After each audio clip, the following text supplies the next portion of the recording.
یہ مکہ مکرمہ میں حج کا زمانہ تھا۔ وہ ایک عظیم سردار تھے، عظیم شاعر اور عظیم جنگجو۔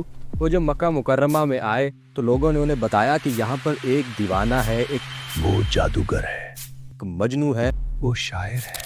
اس نے بھی اس بات کو حقیقت تسلیم کیا اور اپنے کانوں میں روئی ٹھوس لی کہ آیا کہیں میں اس بات کو قبول نہ کر لوں۔ ہوا یوں کہ وہ شخص مکہ مکرمہ میں داخل ہوا تو اسے نظر آیا کہ سامنے وہی ہستی نماز ادا کر رہی ہے کہ جس کے بارے میں اسے بتایا گیا ہے کہ اس کی باتیں جادو ہیں۔ ایک لمحے کے لیے اس کے ذہن میں خیال آیا کہ میں اتنا بڑا شاعر ہوں، میں ایک قبیلے کا سردار ہوں، میں کاہنوں سے ملا ہوں، میں دیوانوں سے ملا ہوں، مجھے معلوم ہے کہ یہ چیزیں کیا ہیں، تو کیوں نہ میں سن کر دیکھوں تو صحیح۔ تو چودھری تھا نا، کہتے من انت، کون ہیں آپ؟ فرمایا محمد صلی اللہ علیہ وسلم۔ کہتے آپ ہیں جادوگر؟ کہا جی مجھے جادوگر بھی کہتے ہیں۔ آپ علیہ السلام نے اسے قرآن کی کچھ صورتیں سنائیں۔ جو وہ قرآن کو سنتا گیا، وہ تمام اشکالات، وہ تمام پروپیگنڈا جو اس کے ذہن میں تھا، وہ ایک دم رفو چکر ہو گیا اور وہ اس نے اسلام کو قبول کر لیا۔ آپ جانتے ہیں یہ کون تھے؟ ایک مشہور صحابی حضرت طفیل بن عمر الدوسی رضی اللہ عنہ تھے۔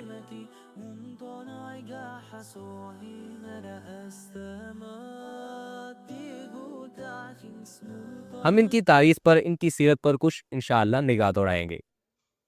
آپ جب مکہ مکرمہ میں آئے تو یہ غالباً حج کے ایام تھے یا کسی اور چکر میں آپ مکہ مکرمہ میں آئے تھے۔ آپ قبیلہ دوست کے ایک بہت بڑے سردار تھے۔ قبیلہ دوست تہامہ میں موجود عرب کا ایک بہت بڑا قبیلہ ہے۔ آپ جب مکہ میں آئے تو مشرکین نے پروپیگنڈے کا آغاز کر دیا۔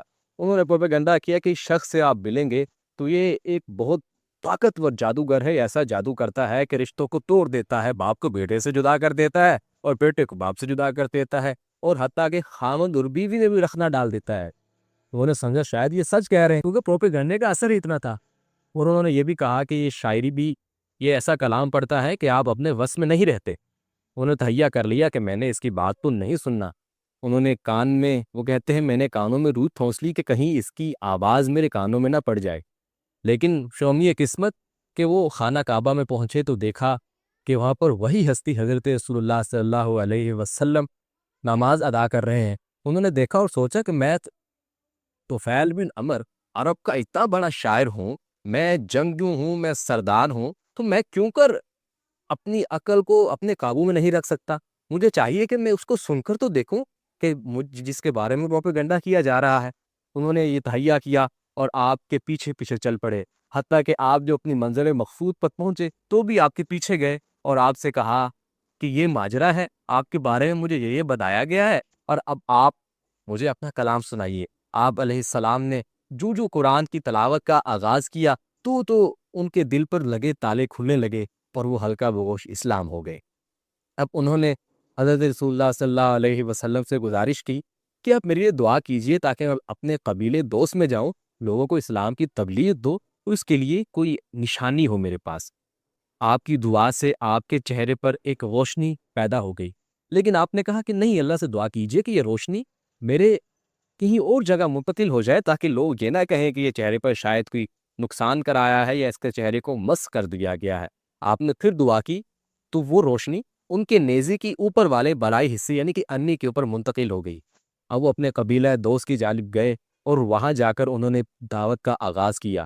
آغاز میں ان کے والد، ان کی بیوی اور دیگر آہستہ آہستہ اسلام کو قبول کر گئے، لیکن جب وہ اپنے قبیلے کی جانب روانہ ہوئے تو انہیں وہ ایسا خاطر خواہ نتیجہ نہ ملا۔ لیکن ان قبیلے والوں میں ایک نوجوان ایسا بھی تھا کہ جس کے دل کے اندر حق کی چنگاریاں پرورش پا رہی تھیں، اور وہ نوجوان جانتے ہیں کون تھا؟ وہ سیدنا حضرت ابو ہریرہ رضی اللہ عنہ تھے کہ جو اس دوران اس دعوت حق سے متاثر ہو گئے تھے۔ لیکن زیادہ تر رجحان یہی تھا کہ لوگ اسلام کی جانب مائل نہیں ہو رہے تھے۔ وقت گزرتا گیا اور آپ حضرت رسول اللہ صلی اللہ علیہ وسلم کی خدمت میں پیش ہوئے اور عرض کی، یا رسول اللہ صلی اللہ علیہ وسلم میرے قبیلے کے لیے بد دعا کیجیے کہ حق ان پر اثر ہی نہیں کرتا، میں نے دعوت دیے جا رہا ہوں اور یہ ہے کہ حق کو مانتے ہی نہیں ہیں۔ لیکن رسول اللہ صلی اللہ علیہ وسلم نے بارگاہ الہی میں ہاتھ اٹھائے اور دعا کی کہ یا اللہ قبیلہ دوست کو ہدایت دے۔ آپ کی دعا کا نتیجہ تھا کہ وقت گزرتا گیا اور خیبر کا روز آ گیا۔ یہ 7 ہجری کی بات تھی۔ حضرت طفیل بن عمر رضی اللہ عنہ اپنے قبیلے کے 70 یا 80 خاندان لے کر، اتنی بڑی تعداد کو لے کر خیبر کے موقع پر، جس وقت خیبر فتح ہو رہا تھا، آپ اس وقت رسول اکرم صلی اللہ علیہ وسلم کی خدمت میں پیش ہوئے، اور آپ اکیلے نہیں تھے بلکہ آپ کے ساتھ سیدنا ابو ہریرہ رضی اللہ عنہ بھی آپ کے ساتھ تھے۔ نبی علیہ السلام نے جہاں پر مال غنیمت خیبر کا خیبر کے جو اس وقت موجود سپاہی تھے ان میں تقسیم کیا، تو وہی مال غنیمت آپ نے قبیلہ دوست کے 70 یا 80 خاندانوں میں بھی تقسیم کیا۔ اس کے بعد آپ مدینہ ہی میں مقیم ہو گئے، رہتے رہے حتیٰ کہ فتح مکہ کا روز آ گیا۔ آپ بھی اس عظیم 10,000 کی اسلامی لشکر کے ساتھ روانہ ہوئے اور مکہ کو تہ و تیغ کرتے ہوئے واپس آئے۔ اس موقع پر آپ نے نبی کریم صلی اللہ علیہ وسلم سے گزارش کی کہ کسی ایک قبیلے کا ایک بت ہے، آپ مجھے بھیجیں کہ اسے جا کر میں توڑ ڈالوں۔ غالباً اس کا نام ذوالعقفین تھا۔ آپ وہاں پر روانہ ہوئے تو آپ نے دیکھا کہ وہاں کے جو پجاری تھے، جو مجاور تھے، وہ اس ڈر سے کہ یہ بت آسمان سے ایک بجلی آئے گی، ان کو جلا کر خاکستر کر دے گی اور اس بت کو توڑ ہی نہیں سکتے، اس ڈر سے سارے کھڑے ہو گئے کہ یہ شاید نقصان نہ ہو۔ لیکن آپ نے جذبہ ایمانی سے آگے بڑھے اور اس بت کو پاش پاش کر دیا۔ حضرت صدیق اکبر رضی اللہ عنہ کا جب زمانہ آیا، ان کے دور خلافت کے اندر ایک جھوٹے نبیوں کی، کذاب نبیوں کی ایک لہر چل تھی۔ اس میں سب سے پیش یمامہ کا ایک مشہور جعلی کذاب مسیلمہ کذاب تھا۔ اس نے دعویٰ نبوت کر دیا۔ اس موقع پر حضرت طفیل بن عمر رضی اللہ عنہ نے حضرت صدیق اکبر سے کہا ہے، اے خلیفۃ المومنین، لیجئے میری جان بھی آپ کے لیے حاضر ہے، صرف میری ہی نہیں بلکہ میرے بیٹے کی جان بھی آپ کے لیے حاضر ہے۔ اور آپ پھر اسی جنگ یمامہ میں شریک ہوئے۔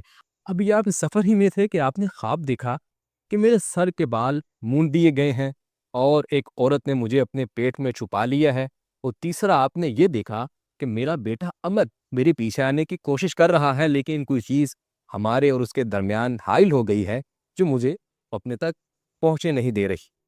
صبح اٹھے تو آپ نے اپنے ساتھیوں سے خواب کہہ سنایا، اور آپ نے خود ہی اس کی تعبیر کی کہ اس کی تعبیر یہ ہے کہ جو سر کے بال مونڈے جائیں گے تو اس سے مراد یہ ہے کہ میں انشاءاللہ کل شہید کر دیا جاؤں گا، اور جہاں تک عورت کے پیٹ میں چھپانے کی بات ہے تو میں اس زمین میں یمامہ کی مٹی میں دفن کر دیا جاؤں گا، اور جہاں میرے بیٹے کی بات ہے تو میرا بیٹا بھی مجھ سے ملنے کی کوشش کرے گا، وہ شہادت کا جام نوش کرنے کی کوشش تو کرے گا، لیکن وہ اس دفعہ نہیں بلکہ میرے پاس جا کے جام شہادت کو نوش کرے گا۔